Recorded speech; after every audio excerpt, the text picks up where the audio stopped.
ਵਾਹਿਗੁਰੂ ਜੀ ਕਾ ਖਾਲਸਾ ਵਾਹਿਗੁਰੂ ਜੀ ਕੀ ਫਤਿਹ। ਗੁਰੂ ਰੂਪ ਪਿਆਰੀ ਸਾਧ ਸੰਗਤ ਜੀ, ਅੱਜ ਆਪਾਂ ਇੱਕ ਬਹੁਤ ਮਹੱਤਵਪੂਰਨ ਵਿਸ਼ੇ ਤੇ ਸਾਂਝ ਪਾਉਣੀ ਹੈ। ਵਿਸ਼ਾ ਇਸ਼ਨਾਨ ਦੇ ਨਾਲ ਸੰਬੰਧਿਤ ਹੈ। ਆਪਾਂ ਸਾਰਿਆਂ ਨੂੰ ਪਤਾ ਹੈ, ਆਪਾਂ ਦਿਨ ਦੇ ਵਿੱਚ ਜੋ ਵੀ ਕੰਮਕਾਰ ਕਰਦੇ ਹਾਂ, ਕੁਝ ਬੋਲਦੇ ਹਾਂ, ਕੁਝ ਸੁਣਦੇ ਹਾਂ, ਕੁਝ ਖਾਂਦੇ ਹਾਂ, ਪੀਂਦੇ ਹਾਂ, ਕੁਝ ਪਹਿਨਦੇ ਹਾਂ, ਹਰੇਕ ਚੀਜ਼ ਦਾ ਅਸਰ ਸਾਡੀ ਸਿਹਤ ਤੇ ਹੁੰਦਾ ਹੈ। ਹਰੇਕ ਚੀਜ਼ ਦਾ ਅਸਰ ਸਾਡੀ ਜ਼ਿੰਦਗੀ ਦੇ ਉੱਤੇ ਹੁੰਦਾ ਹੈ।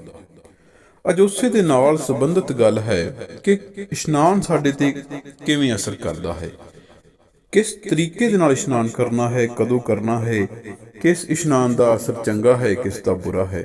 ਸੋ ਬੇਨਤੀ ਇਹ ਹੈ ਕਿ ਵੀਡੀਓ ਨੂੰ ਅੰਤ ਤੱਕ ਜ਼ਰੂਰ ਸੁਣਨਾ। ਆਪਣੇ ਦੋਸਤਾਂ ਮਿੱਤਰਾਂ ਨਾਲ, ਆਪਣੇ ਰਿਸ਼ਤੇਦਾਰਾਂ ਨਾਲ, ਕਰੀਬੀਆਂ ਨਾਲ ਵੀਡੀਓ ਨੂੰ ਸਾਂਝਾ ਜ਼ਰੂਰ ਕਰਨਾ ਤਾਂ ਕਿ ਵੱਧ ਤੋਂ ਵੱਧ ਲੋਕ ਇਸ ਚੀਜ਼ ਦਾ ਲਾਹਾ ਉਠਾ ਸਕਣ।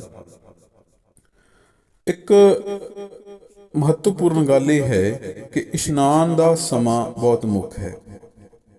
ਇਸ਼ਨਾਨ ਕਦੋਂ ਕਰਨਾ ਹੈ, ਆਪਾਂ ਸਭ ਨੂੰ ਪਤਾ ਹੈ ਕਿ ਸਾਨੂੰ ਗੁਰੂ ਸਾਹਿਬ, ਸਾਡੇ ਵੱਡੇ ਵਡੇਰੇ ਸੰਤ ਮਹਾਂਪੁਰਸ਼ ਸਾਨੂੰ ਸੇਧ ਦੇ ਕੇ ਗਏ ਨੇ ਕਿ ਜਦੋਂ ਅੰਮ੍ਰਿਤ ਵੇਲੇ ਉੱਠਣਾ ਹੈ, ਅੰਮ੍ਰਿਤ ਵੇਲੇ ਉੱਠ ਕੇ ਸਭ ਤੋਂ ਪਹਿਲਾ ਕੰਮ ਹੀ ਇਸ਼ਨਾਨ ਕਰਨ ਦਾ ਹੈ। ਸਭ ਤੋਂ ਮੁੱਖ ਕੰਮ ਇਸ਼ਨਾਨ ਕਰਨ ਦਾ ਹੈ।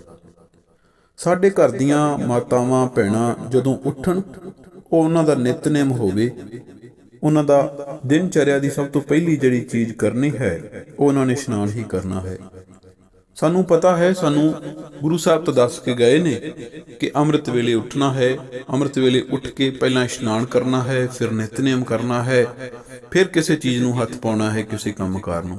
ਪਰ ਸਾਨੂੰ ਇਹ ਵੀ ਪਤਾ ਹੈ ਕਿ ਅਸੀਂ ਸਾਰੇ ਗੁਰੂ ਦੇ ਦੱਸੇ ਸੰਦੇਸ਼ ਨੂੰ ਨਹੀਂ ਸਮਝਦੇ, ਸਾਰੇ ਗੁਰੂ ਦੇ ਦੱਸੇ ਰਾਹ ਤੇ ਨਹੀਂ ਚੱਲਦੇ। ਕਿਸੇ ਦੀਆਂ ਮਜਬੂਰੀਆਂ ਨੇ, ਕਿਸੇ ਨੂੰ ਆਲਸ ਦੱਬੀ ਬੈਠਾ ਹੈ।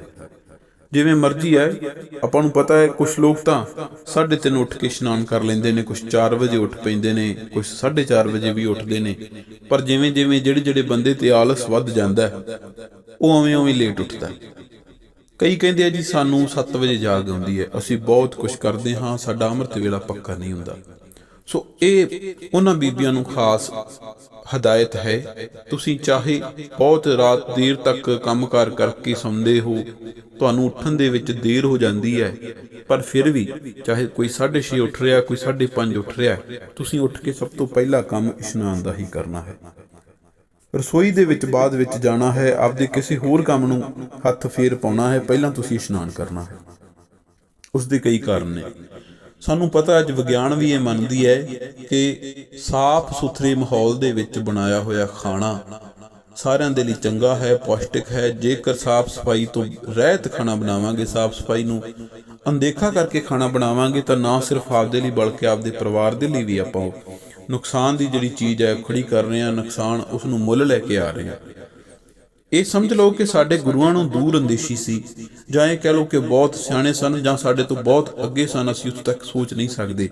ਉਹਨਾਂ ਨੇ ਵਿਗਿਆਨ ਦੀਆਂ ਗੱਲਾਂ ਸਾਨੂੰ ਪਹਿਲਾਂ ਹੀ ਦੱਸ ਦਿੱਤੀਆਂ ਨੇ। ਵਿਗਿਆਨ ਸਾਨੂੰ ਅੱਜ ਹੀ ਗੱਲਾਂ ਦੱਸ ਰਿਹਾ, ਉਹ ਅੱਜ ਤੋਂ 500 ਸਾਲ ਪਹਿਲਾਂ ਸਾਨੂੰ ਇਹ ਦੱਸ ਗਏ ਨੇ ਕਿ ਅੰਮ੍ਰਿਤ ਵੇਲੇ ਉੱਠ ਕੇ ਸਭ ਤੋਂ ਪਹਿਲਾ ਕੰਮ ਇਸ਼ਨਾਨ ਕਰਨਾ ਹੈ। ਇਸ਼ਨਾਨ ਤੋਂ ਆਪਦਾ ਦਿਨ ਸ਼ੁਰੂ ਕਰਨਾ ਹੈ। ਇਸ਼ਨਾਨ ਕਰਨ ਤੋਂ ਬਾਅਦ ਨਿਤਨੇਮ ਕਰਨਾ ਹੈ, ਸਤਿਗੁਰ ਸੱਚੇ ਪਾਤਸ਼ਾਹ ਜੀ ਦੀ ਉਸਤਤ ਕਰਨੀ ਹੈ। ਫਿਰ ਜਿਹੜੇ ਮਰਜ਼ੀ ਕੰਮ ਨੂੰ ਹੱਥ ਪਾਵਾਂਗੇ ਉਹ ਸਿੱਧ ਹੁੰਦਾ ਜਾਵੇਗਾ। ਜਿਹੜੀਆਂ ਬੀਬੀਆਂ ਭੈਣਾਂ ਮਾਤਾਵਾਂ ਸਾਡੀਆਂ ਸਵੇਰੇ ਉੱਠ ਕੇ ਸਭ ਤੋਂ ਪਹਿਲਾ ਕੰਮ ਇਸ਼ਨਾਨ ਕਰਨ ਵਾਲਾ ਕਰਦੀਆਂ ਹਨ, ਉਹ ਚੁਸਤੀ ਫੁਰਤੀ 'ਚ ਰਹਿੰਦੀਆਂ ਨੇ। ਸਾਰਾ ਦਿਨ ਹਰੇਕ ਕੰਮ ਨੂੰ ਭੱਜ ਕੇ ਕਰ ਲੈਂਦੀਆਂ ਨੇ। ਹਰ ਕੰਮ ਨੂੰ ਕਰਨ ਦੇ ਲਈ ਮਨ ਦੇ ਅੰਦਰ ਜੋਸ਼ ਭਰਿਆ ਰਹਿੰਦਾ ਹੈ। ਇਹ ਚਾਹੇ ਮਾਤਾਵਾਂ ਭੈਣਾਂ ਦੀ ਗੱਲ ਕਰ ਲਓ, ਚਾਹੇ ਆਪਣੀ ਭਾਈਆਂ ਦੀ ਗੱਲ ਕਰ ਲਓ। ਜੇ ਤੁਸੀਂ ਸਵੇਰੇ ਉੱਠ ਕੇ ਸਭ ਤੋਂ ਪਹਿਲਾਂ ਇਸ਼ਨਾਨ ਕਰ ਲਿਆ, ਫਿਰ ਨਿਤਨੇਮ ਕਰ ਲਿਆ, ਸਾਰਾ ਦਿਨ ਇੱਕ ਚੁਸਤੀ ਫੁਰਤੀ ਰਹੇਗੀ। ਜਿਹੜੇ ਮਨ ਦੇ ਵਿੱਚ ਨਕਾਰਾਤਮਕ ਵਿਚਾਰ ਚੱਲਦੇ ਨੇ, ਨੈਗੇਟਿਵ ਥਾਟ ਵੀ ਚੱਲਦੇ ਰਹਿੰਦੇ ਨੇ ਨਾ, ਜੇ ਉਹ ਸਵੇਰੇ ਉੱਠ ਕੇ ਪਹਿਲਾਂ ਇਸ਼ਨਾਨ ਕਰੇ, ਫਿਰ ਨਿਤਨੇਮ ਕਰ ਲਵੇ, ਫਿਰ ਉਹਨਾਂ ਦੇ ਜਿਹੜੇ ਮਨ ਦੇ ਵਿੱਚ ਨੇ ਪੋਜ਼ਿਟਿਵ ਵਿਚਾਰਧਾਰਾ ਚੱਲੇਗੀ। ਬੁਰੇ ਖਿਆਲ ਸਮਾਂ ਪੈ ਕੇ ਆਪਣੇ ਆਪ ਹੀ ਸਾਡੇ ਅੰਦਰੋਂ ਖਤਮ ਹੋਣ ਲੱਗ ਪੈਣਗੇ। ਜਦੋਂ ਆਪਾਂ ਨੇਮ ਬਣਾ ਲਿਆ ਕਿ ਹਰ ਰੋਜ਼ ਅੰਮ੍ਰਿਤ ਵੇਲਾ ਸਾਂਭਣਾ ਹੀ ਸਾਂਭਣਾ ਹੈ, ਉੱਠਣਾ ਹੈ, ਬੀਬੀਆਂ ਭੈਣਾਂ ਸਵੇਰੇ ਉੱਠਣਗੀਆਂ, ਉੱਠ ਕੇ ਜਦੋਂ ਇਸ਼ਨਾਨ ਕਰਨਗੀਆਂ, ਉਸ ਤੋਂ ਬਾਅਦ ਨਿਤਨੇਮ ਕਰਕੇ ਰਸੋਈ ਦੇ ਵਿੱਚ ਜਾ ਕੇ ਕੰਮ ਕਰਨਗੀਆਂ। ਇਸ ਦੇ ਨਾਲ ਕੀ ਹੈ, ਸਾਰੇ ਪਰਿਵਾਰ ਦੇ ਉੱਤੇ ਪਰਮਾਤਮਾ ਜਿਹੇ ਖੁਸ਼ਹਾਲੀ ਬਖਸ਼ਦੇ ਨੇ। ਸਤਿਗੁਰ ਸੱਚੇ ਪਾਤਸ਼ਾਹ ਜੀ ਇਸ ਦੇ ਨਾਲ ਪ੍ਰਸੰਨ ਹੁੰਦੇ ਨੇ। ਰਸੋਈ ਦੇ ਵਿੱਚ ਜਾ ਕੇ ਵੀ ਉਦੋਂ ਕੋਸ਼ਿਸ਼ ਕਰੋ ਕਿ ਮੂਲ ਮੰਤਰ ਦਾ ਜਾਪ ਕਰਦੇ ਹੋਏ ਸਭ ਤੋਂ ਪਹਿਲੀ ਜਿਹੜੀ ਚਾਹ ਬਣਾਓ ਉਹ ਜਾ ਕੇ ਪਰਿਵਾਰ ਨੂੰ ਵੰਡੋ, ਉਹ ਜਾ ਕੇ ਪਰਿਵਾਰ ਨੂੰ ਪਿਆਰ ਸਹਿਤ ਪਿਆਓ। ਸਤਿਗੁਰ ਸੱਚੇ ਪਾਤਸ਼ਾਹ ਜੀ ਸਾਰੇ ਪਰਿਵਾਰ ਤੇ ਮਿਹਰ ਭਰਿਆ ਹੱਥ ਰੱਖਣਗੇ। ਜਿਹੜਾ ਪਰਿਵਾਰ ਦੇ ਵਿੱਚ ਅਕਸਰ ਅਸੀਂ ਦੇਖਦੇ ਹਾਂ ਨਿੱਕੀ ਮੋਟੀ ਨੋਕ ਝੋਕ ਜਾਂ ਲੜਾਈ ਝਗੜੇ ਜਾਂ ਜਿੱਥੇ ਜ਼ਿਆਦਾ ਕਲੇਸ਼ ਵੀ ਰਹਿੰਦੇ ਨੇ, ਸਤਿਗੁਰ ਸੱਚੇ ਪਾਤਸ਼ਾਹ ਜੀ ਉਸ ਪਰਿਵਾਰ ਤੇ ਵੀ ਮਿਹਰ ਭਰਿਆ ਹੱਥ ਰੱਖਣਗੇ।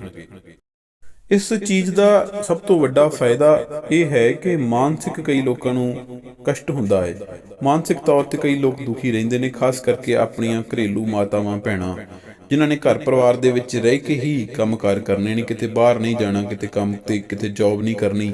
ਉਹਨਾਂ ਦੇ ਅਸੀਂ ਦੇਖਦੇ ਹਾਂ ਅਕਸਰ ਮਾਨਸਿਕ ਤਣਾਅ ਰਹਿੰਦਾ ਹੈ। ਜਦੋਂ ਇਸ ਤਰੀਕੇ ਦੇ ਨਾਲ ਨੇਮ ਬਣ ਜਾਵੇਗਾ ਅੰਮ੍ਰਿਤ ਵੇਲਾ ਸਾਂਭਣ ਦਾ, ਤਾਂ ਮਾਨਸਿਕ ਰੋਗ ਆਪਣੇ ਆਪ ਹੌਲੀ ਹੌਲੀ ਦੂਰ ਹੋਣ ਲੱਗੇਗਾ। ਬੰਦੇ ਦਾ ਮਨ ਜਿਹੜਾ ਆਪਣੇ ਆਪ ਖਿੜਿਆ ਰਹਿਣ ਲੱਗੇਗਾ। ਕੰਮ ਕੋਈ ਬਹੁਤਾ ਲੰਮਾ ਨਹੀਂ। ਇੱਕੋ ਔਖ ਜਿਹੜੀ ਆਪਣੇ ਲੋਕਾਂ ਨੂੰ ਆਮ ਤੌਰ ਤੇ ਆਉਂਦੀ ਹੈ ਕਿ ਅੰਮ੍ਰਿਤ ਵੇਲੇ ਉੱਠਣ ਦੀ ਔਖ ਹੈ। ਇਸ਼ਨਾਨ ਕਰਨਾ ਵੀ ਕਿਸੇ ਨੂੰ ਔਖਾ ਨਹੀਂ ਲੱਗਦਾ, ਨਿਤਨੇਮ ਕਰਨਾ ਵੀ ਕਿਸੇ ਨੂੰ ਔਖਾ ਨਹੀਂ ਲੱਗਦਾ। ਇਹਦੇ ਲਈ ਸਭ ਤੋਂ ਵਧੀਆ ਤਰੀਕਾ ਇਹ ਹੈ ਕਿ 21 ਦਿਨ ਕਹਿੰਦੇ ਨੇ, ਸਾਇੰਸ ਵੀ ਮੰਨਦੀ ਹੈ, ਬਹੁਤ ਸਾਰੇ ਜਿਹੜੇ ਲੇਖਕਕਾਰ ਨੇ ਉਹ ਵੀ ਕਹਿੰਦੇ ਨੇ ਕਿ 21 ਦਿਨ ਕਿਸੇ ਵੀ ਕੰਮ ਨੂੰ ਇੱਕੋ ਸਮੇਂ ਤੇ ਕਰਦਿਆਂ ਰਹੀਏ ਤਾਂ ਸਾਡੀ ਇਹ ਆਦਤ ਪੱਕ ਜਾਂਦੀ ਹੈ। ਔਖੇ ਸੌਖੇ 21 ਦਿਨਾਂ ਦਾ ਇੱਕ ਵਾਰੀ ਆਪਦਾ ਬਣਾ ਲਓ ਕਿ 21 ਦਿਨ ਮੈਂ ਸਵੇਰੇ ਅੰਮ੍ਰਿਤ ਵੇਲਾ ਸਾਂਭਣਾ ਹੀ ਸਾਂਭਣਾ।